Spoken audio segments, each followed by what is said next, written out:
If you had told me 10 years ago that I would meet my future wife at a wedding I barely wanted to attend, I would have laughed. But that's exactly what happened. Life has a funny way of throwing unexpected moments at you, and meeting Rachel was one of those moments that changed everything. It was one of those big summer weddings, an extravagant outdoor ceremony with twinkling fairy lights, perfectly arranged floral displays, and the kind of dance floor that practically begged you to embarrass yourself. I was there for the groom, a friend from college, and Rachel was the maid of honor. The moment I saw her, I knew I had to talk to her. She wasn't just beautiful, she had this presence, this energy that made everyone around her feel alive. We clicked instantly. Between champagne toasts and stolen glances, we talked about everything, our favorite books, the places we wanted to travel, even our embarrassing childhood stories. She had this infectious laugh that made you want to keep telling jokes just to hear it again.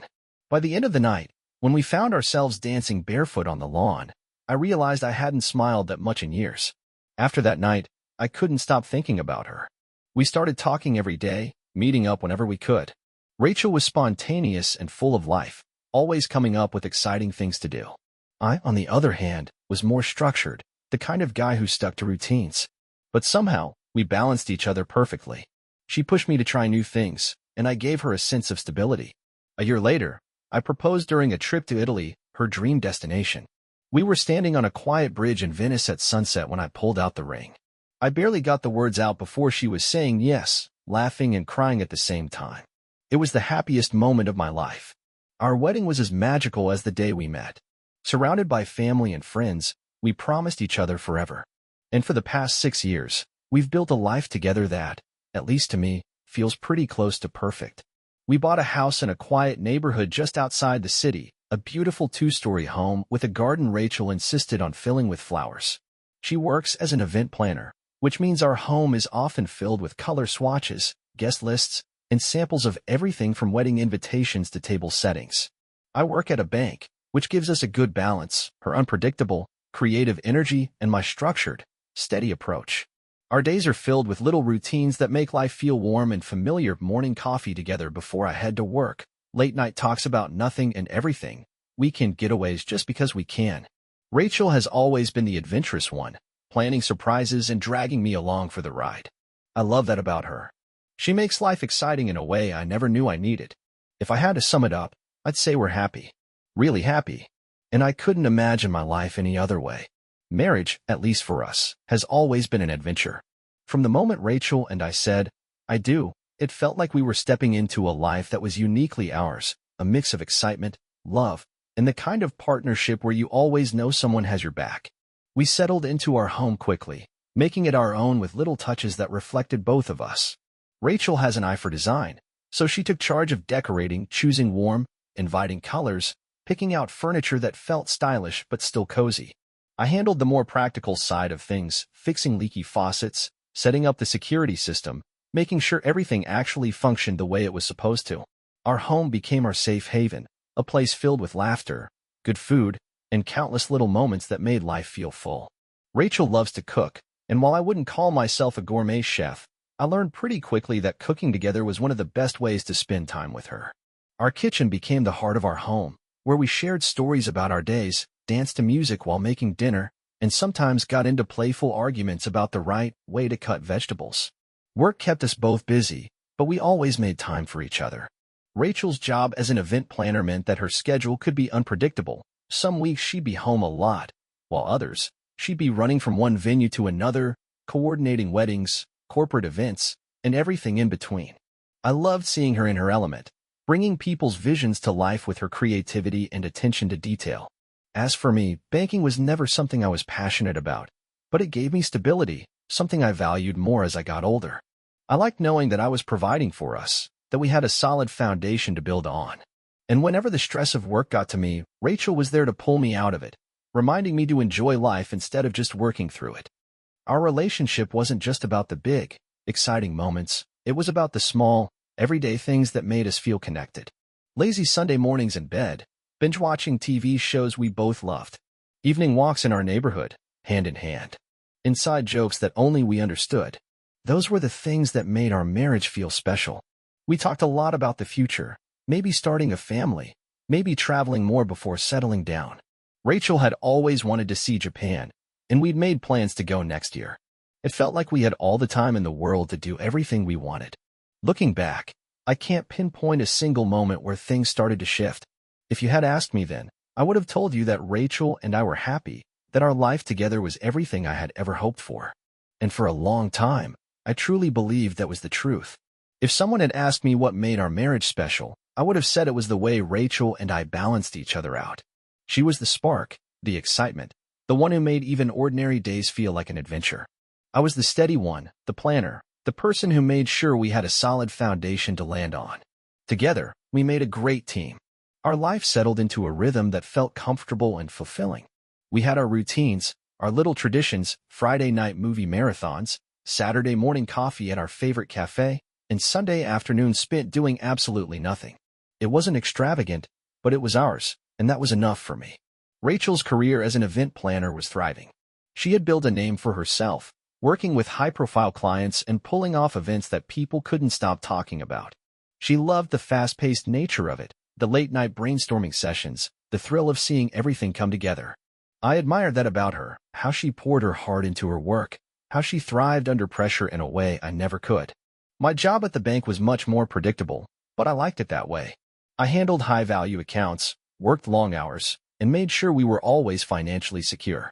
Rachel used to joke that I was the responsible one in our relationship, the one who made sure we didn't blow all our money on last-minute vacations or unnecessary home renovations.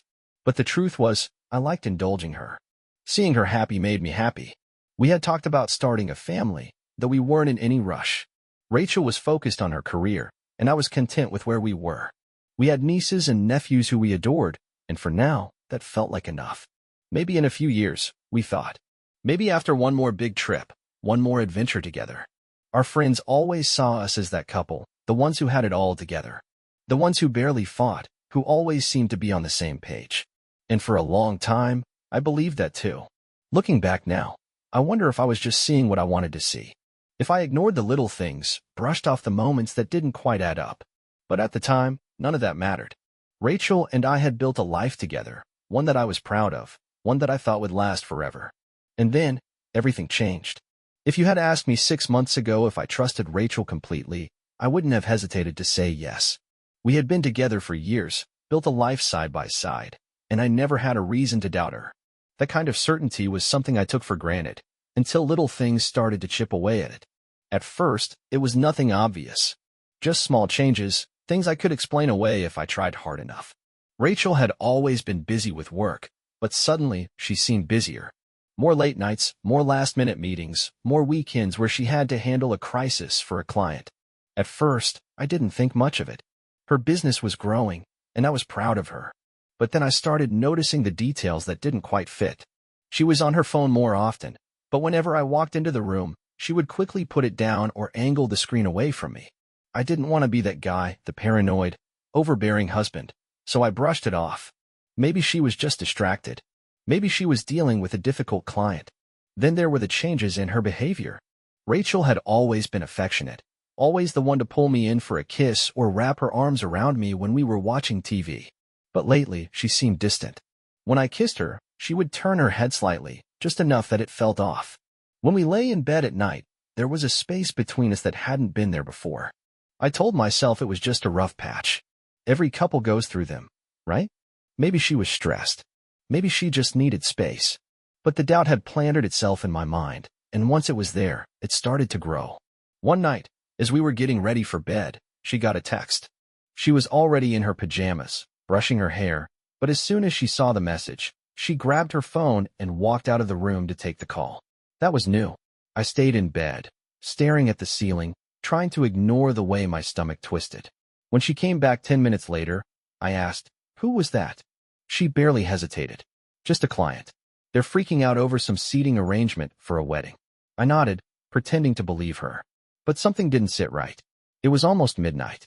What kind of client needed an urgent wedding fix at this hour? I let it go. At least, that's what I told myself. But that night, for the first time in our marriage, I found myself lying awake, wondering if Rachel was keeping something from me. I wanted to believe I was imagining things. That the distance I felt between Rachel and me was just stress. That the late nights, the hushed phone calls, and the sudden lack of affection were all things that could be explained away. But then she lied to me.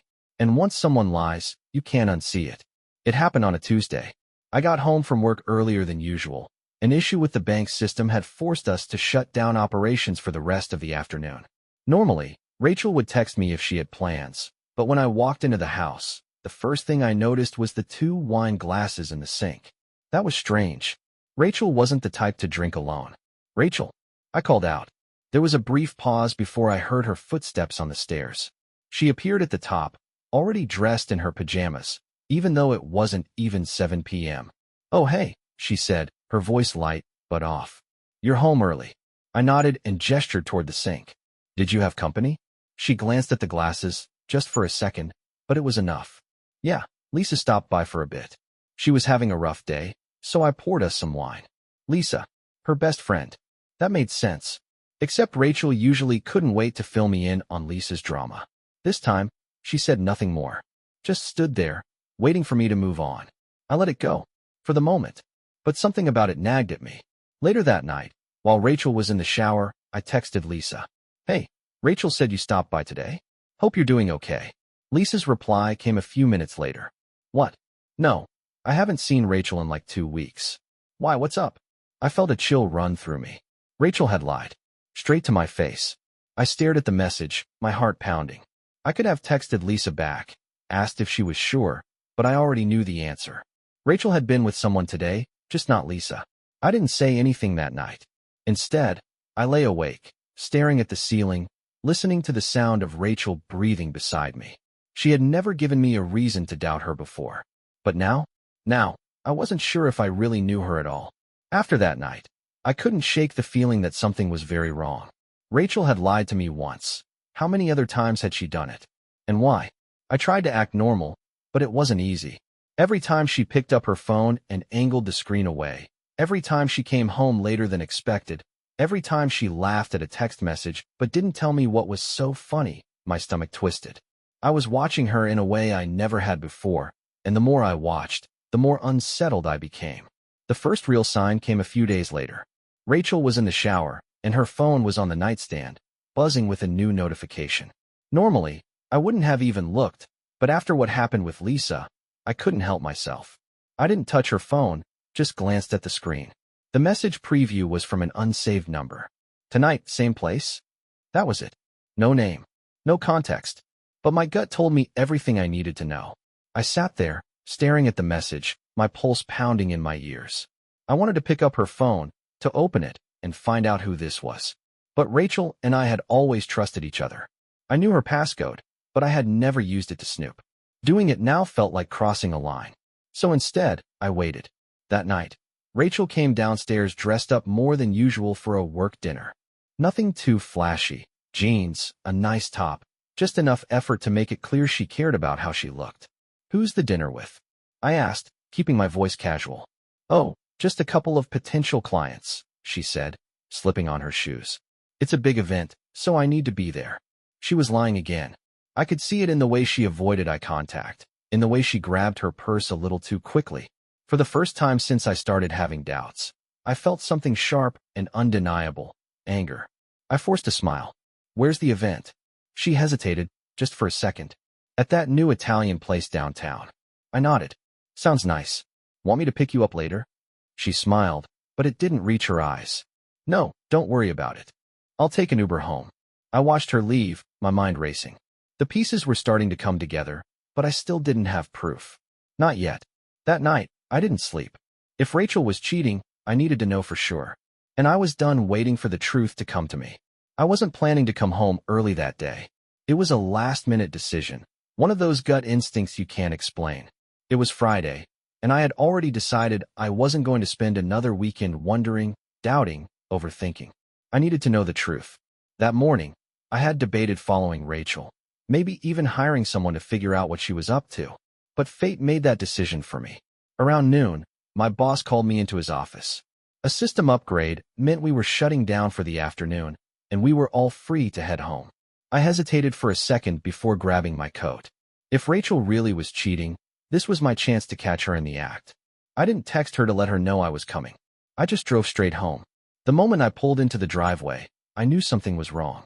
Rachel's car was there, but that wasn't the problem. The real issue was the other car parked on the street just a few houses down. I didn't recognize it at first, but something about it felt familiar. My heart pounded as I got out of the car. The house was quiet, too quiet.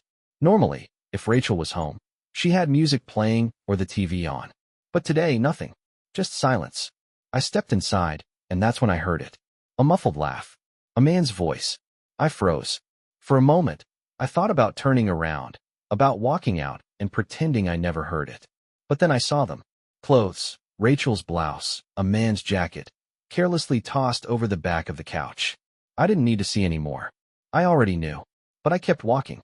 My body was moving before my brain could catch up, taking me straight to the bedroom. The door was half open. I pushed it the rest of the way.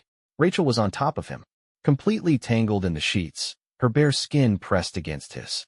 She was laughing until she saw me. Everything happened at once.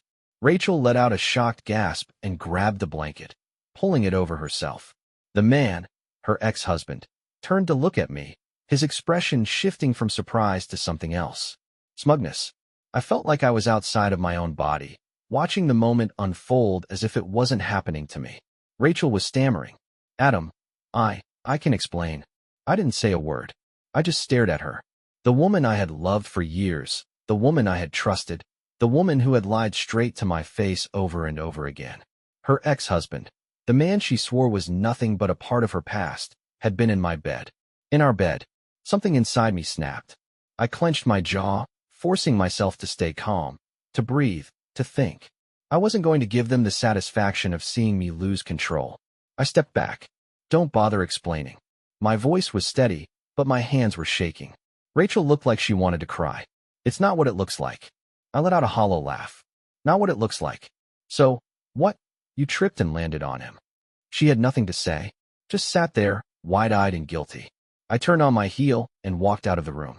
I could hear Rachel scrambling behind me, calling my name, but I didn't stop. Because in that moment, I knew exactly what I had to do. I didn't sleep that night. After catching Rachel in bed with her ex, I left the house. I drove around aimlessly for hours, my mind racing, my hands gripping the steering wheel so tightly that my knuckles turned white. I should have been angry, furious, even.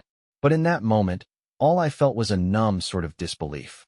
The kind that settles deep in your bones when your entire life crumbles right in front of you. At some point, I ended up in a parking lot, just sitting in my car, staring out the windshield. The reality of it all hit me in waves. Rachel, my wife, my partner, the woman I had built my life with, had been sleeping with her ex-husband behind my back. And the worst part? I never even saw it coming. By the time I finally drove back home the next morning, I felt hollowed out.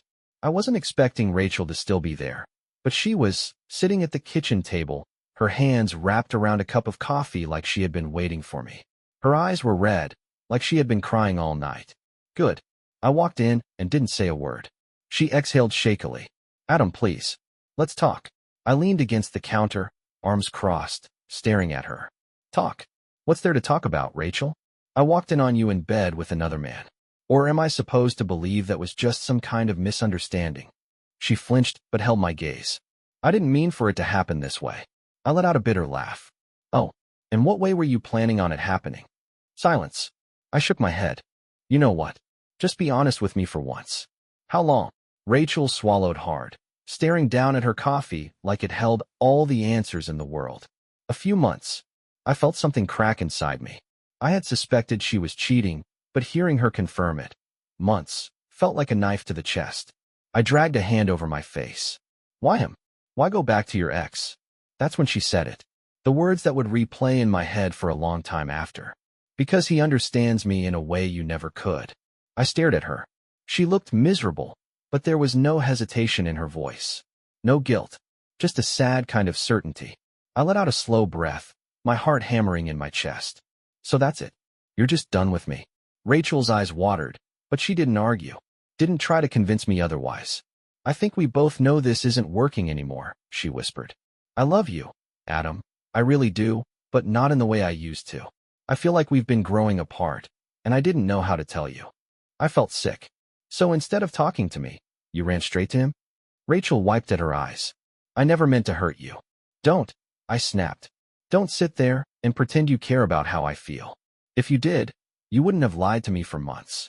You wouldn't have slept with him while I was out working my ass off to give us a good life. She squeezed her eyes shut, shaking her head. I didn't plan for this to happen. I laughed bitterly. Yeah? Well, you sure didn't stop it either. Another stretch of silence. I could hear the ticking of the kitchen clock, the sound of my own breathing. Then Rachel finally spoke again. I think it's best if I move out. I stared at her, feeling a mix of anger and disbelief. And where exactly are you planning to go? She hesitated, and that hesitation told me everything. I let out a sharp breath. You're moving in with him, aren't you? Rachel looked away. She didn't answer. She didn't have to. The betrayal was complete. I clenched my jaw, my entire body tense. You know what? Good. Go. Go be with him. You two deserve each other. I turned and walked out of the kitchen before I could say anything else. I didn't want to look at her. Didn't want to hear her excuses. Because now I was done. But if Rachel thought she was going to walk away from this without consequences, she was dead wrong. I knew that in order to move on, I had to take control, take back some power in a situation where I felt completely powerless. That morning, as I walked into the bank, every step was heavy with anger and the need for retribution.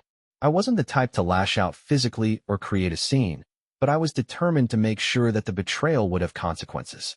At my workstation, I took a deep breath and sat down, the familiar hum of office life doing little to calm the storm raging inside me.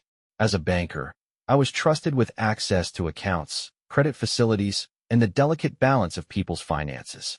That trust, which once felt like a badge of honor, now felt like a weapon I could wield against those who had hurt me. I decided it was time to strike back. I spent the better part of the morning poring over our internal systems. Every transaction, every client detail, every line of data suddenly seemed to be speaking directly to me, a coded message of betrayal and deceit. I searched for any accounts that belonged to Rachel and, shockingly, discovered several active credit cards issued in her name. Then I found one more detail that made my blood boil. Accounts that, while technically under different names due to joint arrangements or linked services, were clearly tied to her ex-husband. It was the final nail in the coffin. Without hesitating, I began executing a series of commands. With each keystroke, I felt a cold satisfaction as I blocked access to every credit card connected to both Rachel and her ex-husband. I wasn't trying to hurt them physically, but I was determined to hit where it would matter the most, financially. In my mind, money was a symbol of stability, and now that stability was being snatched away by their deceit. As the system processed each block, I allowed myself a brief moment to reflect on everything that had led me here. The countless nights spent in uncertainty, the anxiety of wondering if every call and every whispered conversation was another lie. Every minute of doubt, every sleepless night had culminated in this act, a deliberate reclaiming of what was mine, a statement that I was not going to let them walk all over me without consequences. I felt a fierce vindication at the final confirmation. All their credit facilities had been frozen. In that instant, it felt as if I had taken back control of my life. I imagined Rachel's shock, her disbelief, when she discovered that her financial independence, one of the pillars of our shared life, was now gone. And I imagined her ex-husband, equally stunned, facing the harsh reality of his own decisions. For a brief moment, I allowed myself to smile, a bitter, hard-won smile. It wasn't a moment of pure joy, but rather a necessary step in reclaiming my dignity and restoring a sense of balance in a world that had turned upside down. I knew that this action was irreversible, a line drawn in the sand that signified the end of our marriage and the beginning of a new chapter. The consequences of betrayal, I realized, were not just emotional. They were very, very real. And now, as I sat there in the quiet hum of the bank, I knew that the price of their actions had been paid. The fallout was almost immediate. I didn't hear from Rachel right away, but I knew the moment she realized what had happened. I imagined her standing at a checkout counter, swiping her card again and again, only to have it declined. Or maybe she was at a gas station, filling up her car, only to realize she couldn't pay. However it happened, I knew the moment she found out would be one of pure panic. And I wanted her to feel it. It wasn't long before my phone started buzzing. Rachel's name flashed across the screen over and over again, but I ignored it. I had nothing to say to her. After all, she was the one who had thrown our life away. Now she would have to live with the consequences. But she was persistent. When I didn't answer, she started texting. First, it was confused messages. Hey, something's wrong with my credit card. Did you change something? Then came the panic. Adam, I can't access any of my accounts. What's going on? And finally, the anger. What the hell did you do? I let her sweat for a while before responding. Actions have consequences, Rachel. You made your choice. She called immediately, but I let it ring. I could picture her, furious, pacing, probably throwing things across whatever place she was now staying in. I wondered if she was with him at that moment. If they were both panicking, realizing that their new life together wasn't going to be as easy as they had thought. The thought of it sent a cold sense of satisfaction through me. A few hours later, Rachel showed up at the house. I heard the frantic knocking at the door before I even checked the peephole. I debated ignoring it entirely, but then I thought, no, I deserve to see this. I wanted to look her in the eyes and watch her scramble for an explanation, to try and justify why I should care about her problems when she had so casually destroyed my life. When I opened the door, she looked different. The usual confidence, the charm that she always carried, was gone. Her hair was pulled back in a messy bun, her face flushed, her breathing heavy like she had been rushing to get here. She was holding her phone in one hand, her purse slung over her shoulder, gripping the strap so tightly that her knuckles were white. What did you do? She demanded, shoving her phone in my face as if I needed to see the declined transactions for myself. I can't access my accounts. I can't pay for anything. Why are you doing this? I leaned against the doorframe, crossing my arms. Why am I doing this? That's funny coming from you, Rachel. You sure didn't care about what you were doing to me when you were sneaking around with your ex. Her eyes flashed with frustration, but she tried to keep her voice even. Adam, this isn't fair. You can't just cut me off like this. I need access to my money. I let out a cold laugh. Oh, you need something from me now? That's rich. I tilted my head, pretending to think. You know, I needed a faithful wife. I needed honesty. I needed a marriage where I wasn't made to feel like an idiot. But I didn't get any of that, did I? She swallowed hard, her expression shifting from anger to something more desperate. Look, I get that you're upset. Upset. I cut her off, my voice sharp. Rachel, upset is what you get when someone forgets your birthday. What I am is done. You and your little boyfriend thought you could just walk away from me and go play house together? Fine. But you're not going to use my money to do it. Her lips parted, as if she was about to argue. But for the first time, she seemed to realize she had lost. Her face fell, and she ran a hand through her hair, letting out a shaky breath. I wasn't trying to use you, Adam. I raised an eyebrow. No? Then why did you only move in with him after I caught you? Why didn't you leave before you decided to sleep with him behind my back? She looked away, chewing on her lip like she was searching for an answer. But she didn't have one, because there was no good answer. Finally, she sighed, her voice softer now. I don't have anywhere else to go. For a brief moment, I almost felt something, pity, maybe. But then I remembered the months of lying, the gaslighting, the way she had looked at me and told me everything was fine when it wasn't. I remembered walking into our bedroom and finding her with him. And just like that, the pity was gone. That's not my problem, I said, my voice flat. Maybe you should ask your ex-husband for help. Or maybe he's just as useless as you are. Rachel blinked at me, stunned. She had always been able to talk her way out of things, to spin her version of events and make people believe her. But not this time. You'll regret this, she said finally, her voice low. It wasn't a threat. It was the last weak attempt of someone who had run out of options. I smirked. No, Rachel. You will. And with that, I closed the door in her face. After I closed the door in Rachel's face, I stood there for a moment, listening.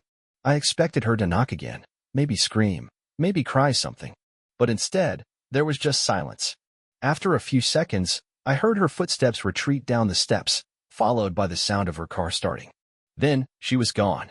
I exhaled slowly and ran a hand through my hair. It was over. Really, truly over. I thought I'd feel victorious. After all, I had made sure that Rachel and her pathetic excuse for a rebound wouldn't be living comfortably at my expense. I had taken away the safety net she had expected me to leave for her. But as I stood in the quiet of my home, I didn't feel victorious. I just felt exhausted. The next few weeks passed in a blur. Rachel stopped trying to call me after a few days. I guess she had realized that whatever hold she thought she had on me was completely gone. I had blocked her number anyway. Her ex-husband tried to call me once, probably to whine about how I had ruined their little setup, but I ignored him too. He wasn't my problem. The divorce process moved quickly. Rachel had no real grounds to contest anything. We didn't have kids, we didn't own a business together, and she wasn't getting a single cent from me. I let her take whatever personal belongings she wanted, and that was the last time I saw her. There were no dramatic final conversations, no long-winded apologies, no attempts to salvage anything. She made her choice, and I made mine. I don't know how things turned out for her, and honestly, I don't care. As for me, I had to rebuild. It wasn't easy at first. The house felt empty in a way I wasn't prepared for. I had gotten so used to Rachel's presence, to the routines we had, that it was strange adjusting to life without her. But after a while, I realized something. I felt free. For the first time in months, maybe even years, I didn't feel like I was walking on eggshells. I didn't have to worry about whether Rachel was lying to me, sneaking around, or hiding something. The anxiety that had been sitting in my chest for so long finally started to fade. I threw myself into work, into the gym, into reconnecting with friends I had neglected while trying to hold my marriage together. I started traveling more, something Rachel and I always talked about doing but never actually did. And one day, I woke up and realized I wasn't angry anymore. Rachel had cheated, she had lied, and she had left. But I was still here. I had survived. And that was enough. If there's one thing I learned from all of this, it's that betrayal doesn't define you, how you move forward does. And I was ready to move forward.